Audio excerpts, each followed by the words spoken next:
Good afternoon and welcome everyone to Book Talk, Kiss the Red Stairs with Marsha Lederman. I'm Jennifer Hicks and I'm the Director of Alumni and Stakeholder Programs at our university. And we're really excited to gather here today to hear more about this fantastic memoir. Before we begin, I want to pay my respect to the Indigenous peoples, elders and ancestors who stewarded and nurtured for the land and people that lived where the university is located today.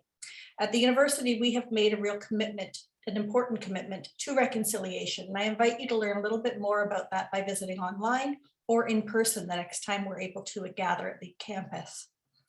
A couple of quick reminders. This book talk today is being recorded, so you can rewatch it at any time and share it with your friends and family.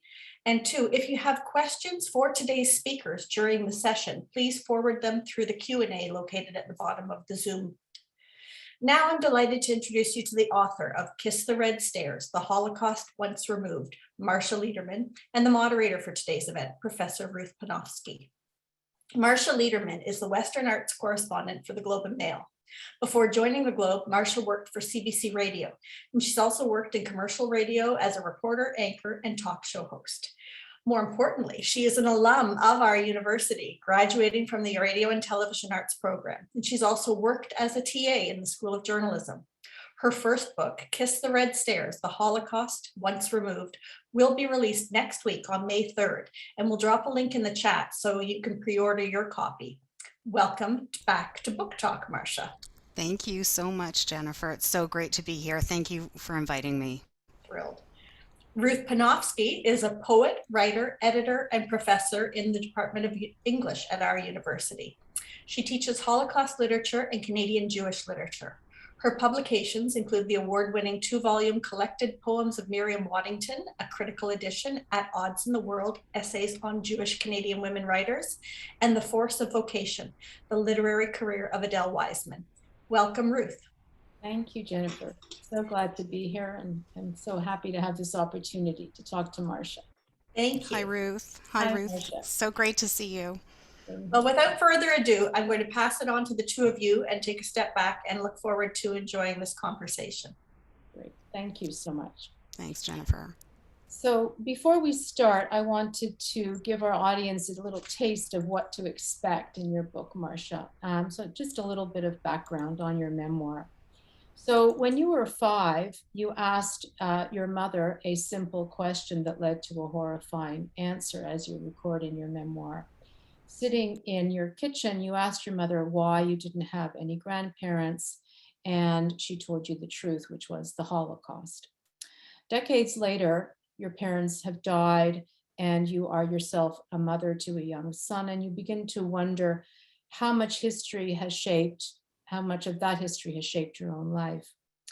And reeling in the wake of a divorce, you crave your parents' help, but they are no longer around. And so you're gripped by the need to understand this trauma that they suffered.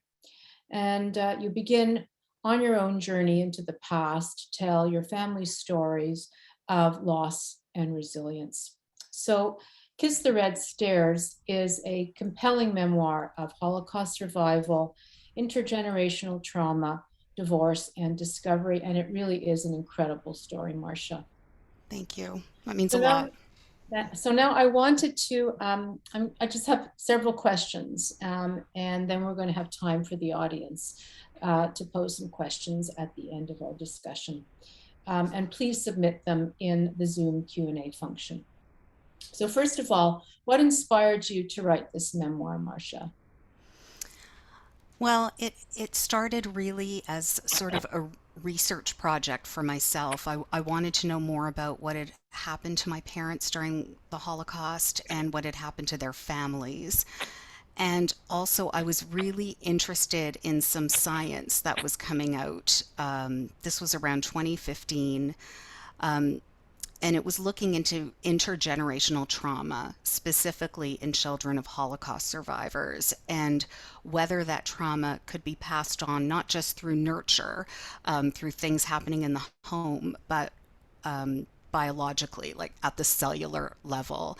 And reading these studies, I started wondering if that had happened to me and if it was in some way responsible for some of my own issues. I'm extremely pessimistic. I can be pretty anxious. And at the time, I was struggling with some personal things, and I I guess I just started writing things down, and I found that enormously satisfying to be able to just sort of work on something like that that was so central to my life and who I am. So I just kept going, and I realized, I guess, at some point with the encouragement of very close people that maybe it could be a book.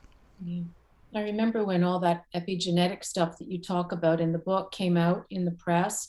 It was fascinating and it really gripped my mind because I teach Holocaust literature, and so it's something that was really an important discovery. And I found your treatment of it, the way you integrate it in your memoir, really, really interesting. Thank you. It took me a long time. Science was not my Yeah. strong point, and I'm sure I'm not the only RTA grad, radio and television arts grad, that could say that. Sorry. So tell me a little bit of what was some of the more interesting things you learned about your family as you wrote the memoir? Well, I mean, I sort of knew the basic structure of what had happened to my parents, um, but something that I I didn't know or I hadn't read in a long time was my father had kept a diary in 1979. He went back to Poland. He was from a city called Lodz, and he kept a diary during that trip, and I reread it when I was writing all of this down. And he wrote about um, going back to not just Lodz, but to a place called Pietrków Trybunalski, which is where his family had been either moved or been sent to the ghetto there, and that's where they were early in the war. And my father was a laborer in that ghetto, a forced laborer, and from there he ended up escaping. He got papers from a Polish official that identified him as a Catholic Pole. He escaped into Germany on a train. Like, I can't even imagine the courage that took for a Jewish man, young Jewish man, to do that. And in Germany, he became a laborer on a farm, which is where he lived for the rest of the war under this false name and false identity. So I knew all of that, but there were all kinds of things that I didn't know, and I learned from that diary that my sister dug up. Um, so he died right after I turned 18, like a few days later, and it was unexpected. He was on a trip. I never got to say goodbye to him. And as a teenager, I guess I wasn't that interested in his life, which I have eternal regrets about, but I didn't ask him a lot of questions. That diary was such a window into not just his story, but kind of like who he was. He was really funny and observant and complex, and really, he was a beautiful writer, and I felt very close to him reading that diary, and I felt like maybe I had inherited some of these traits. But there was one thing in particular that I hadn't known until I read that diary, and that was that his younger brother Isaac, who was murdered, before he was murdered, he had to dig a mass grave in Pietrków Trybunalski, and all these townspeople that he knew were murdered there. He wasn't. He ended up being murdered at Treblinka. But that was something I hadn't known, and I have been really driven since then to go there. I have been to Poland, but I haven't been there, and I want to go to Pietrków Trybunalski, and I really want to find the site of that mass grave, and I want to say Kaddish, which is the Jewish mourner's prayer for all those people who died there. Yeah. I have to say, the way you integrated your father's journal, because your memoir draws on his actual words, it's just so moving. and so compelling, and really brings his story to life, and in a way that complements your own kind of probing. I really appreciated that, Marsha. Thank you, Ruth. Wasn't he a beautiful writer? He was a fabulous writer. Oh, it was really, really terrific the way you brought that in. Thank you. Okay, I'm not gonna cry. I'm Okay. not going to cry. Well, it's a sad story. There's so much sadness there, but there's so much else too. So can you go on to describe a bit about the process of writing your memoir? Was it, well, obviously it was difficult. It has to be difficult. Was it angering, healing? And then the other side of it is, how did you ensure your own well-being while you were, confronting these atrocities that were so personal? Yeah, and I was writing most of it during a pandemic while going through a divorce. I do not recommend any of that. It Yeah. was really, really difficult often. I think the hardest part of it was the research because I was trying to piece, I mean, the hardest part on me emotionally. Um, I was trying to piece together what had happened or what might have happened to my family because there's no one left to ask. So without that, I went back to books that had been written by people that my parents knew or were in a similar circumstance as my parents, might have been in the same place. Um, and the horrors that I was confronted with were just astonishing. I watched Shoah, the documentary, which I'm sure you've seen, right, Ruth? I've seen Um, parts of it, yeah. yeah, so it's over 9 hours, and I set aside a weekend to watch this, and it was something I hadn't realized is that it specifically looks at the death process. Um, and it was really it was hard to take. So yeah, so I was exposing myself to all of these horrors, and that was very, very difficult. But I will also say that I was also reading some really beautiful things, like Edith Egger is an Auschwitz survivor who wrote a book called The Choice, and that really helped me. It gave me a lot of perspective, it gave me hope. Same with Eva Hoffman's book. Or I read a few of her books, and I that was very helpful to me too, to think that there's healing. Healing is possible. And I have to say, what made it even more difficult was I couldn't be around people. It was a pandemic. I was locked up at home with my son, who gave me a lot of joy and respite through this whole thing. That was a huge part of it, just being able to turn off what I was doing with the book and focus on him. He is hilarious and he made me laugh a lot. And the other thing I did was I would spend time in nature. Vancouver is beautiful, and I would go to the ocean or walk in the forest, and it was always by myself generally, but it really did help me. It was sort of a beautiful antidote to what I was learning about what people did a few decades ago. Yeah. Yeah. One of the things that I love about your book is the voice that you use. It's a very striking voice. I've read lots of memoirs. None of them reach out from the page in the way that you do. And I wondered if you could describe, at the quality of voice that you chose to use. It's very, to my mind, direct, honest, a deliberate attempt to connect with the reader. I don't know if you'd agree with that, but that's how it struck me. Oh, And that makes me so happy to hear that because that is exactly what I wanted to do. Like that voice is my voice. You're talking to me now. You probably can hear that I might sound a bit similar to how the book reads. yeah, Um, I think of that book as like a reflection of me. Like it's neurotic and anxious, but curious and funny. Like, and I know that's weird, right? And I've tried to explain this to a few people. Like the book is actually kind of funny at times, and it's not that I'm making light or making fun of the Holocaust whatsoever. Of course, I'm not doing that, but I am able to laugh, I think, at my own weirdness. And a trick that I use because as you know, I write for a newspaper, so I write a lot. And sometimes it's there's a bit of a block. I'm having a hard time writing, getting down on the paper what I need to say. And my trick that I use always is pretend I'm telling something to somebody.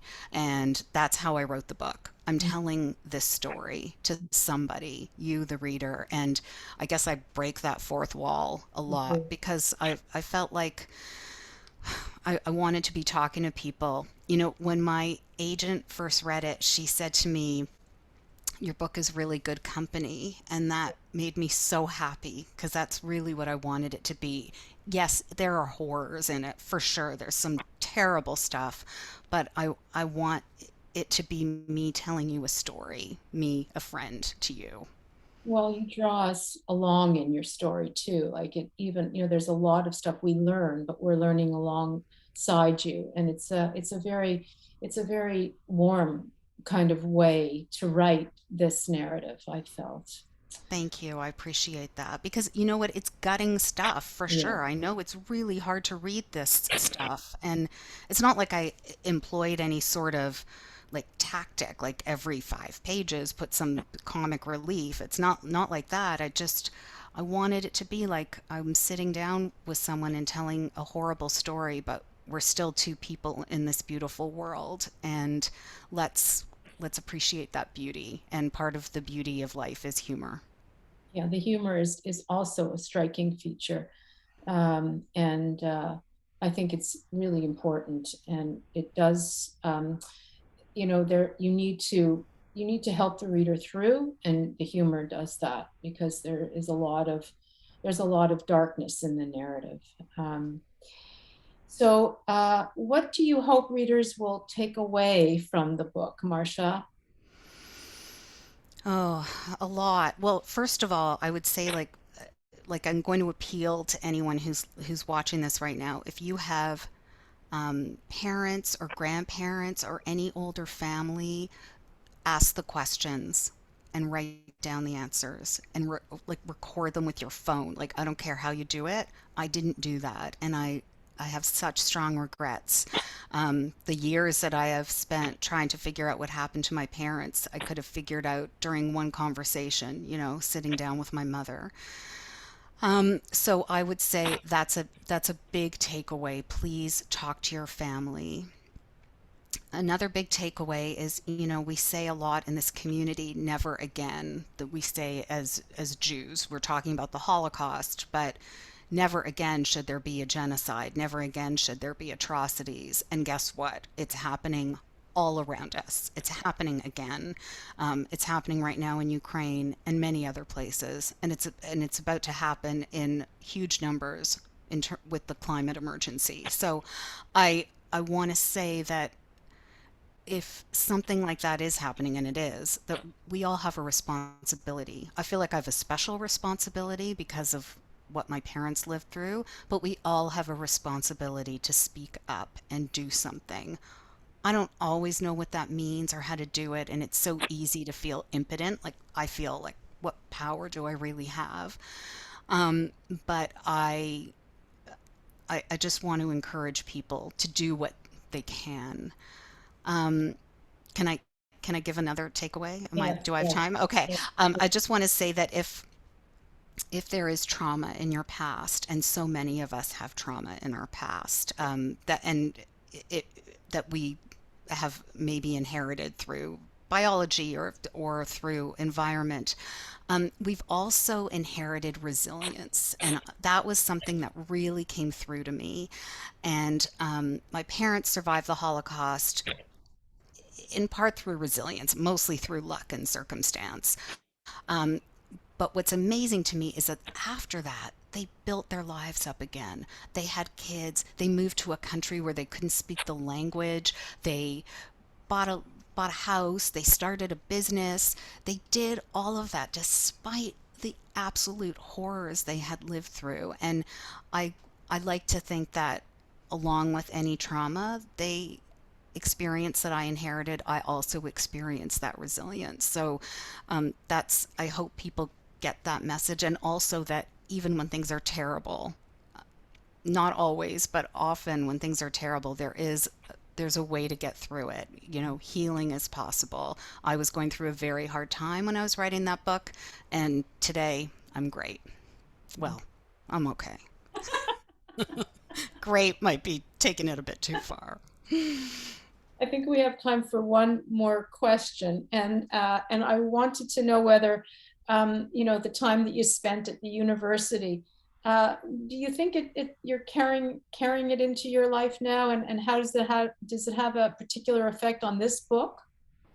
Oh, yes. Oh, I'm so glad to be able to talk about that because there was a specific course I took. So I'm a radio and television arts grad, 1988. It was only a 3-year course then, and we got a Bachelor of Applied Arts, a BA, we used to say. And there was a course that I took in first year. I think it was called Media and Sociology, and we had this amazing professor, John Sakaris, and he was instrumental for me in opening my eyes to the power of media, like for good and bad, and how we could use platforms to, I don't know, change the world, but influence the world. So that was very important to me as a student at the school. But more than anything, I would say it was the social aspect. And I hate to, I know you're a professor, maybe you don't want to hear this, but the people I was with in my program, they were all these like amazing, smart, and talented and quirky like stars. They were just so interesting, and we had so much fun, and I learned so much from them. And they were so different from a lot of the people I grew up with. And like to this day, some of my best friends are from RTA, from my time at Ryerson, and they helped make me who I am. That's terrific. That's just great. Well, I'm really happy to hear that. Yeah, it was a great experience. I'm so glad that I went there. That's great. Okay, so now we're going to move to audience questions. Marsha, and I have one here. So Sherwood asks, were some of the inherited, this is a really interesting question, were some of the inherited traits that you mentioned, did they also manifest in your siblings?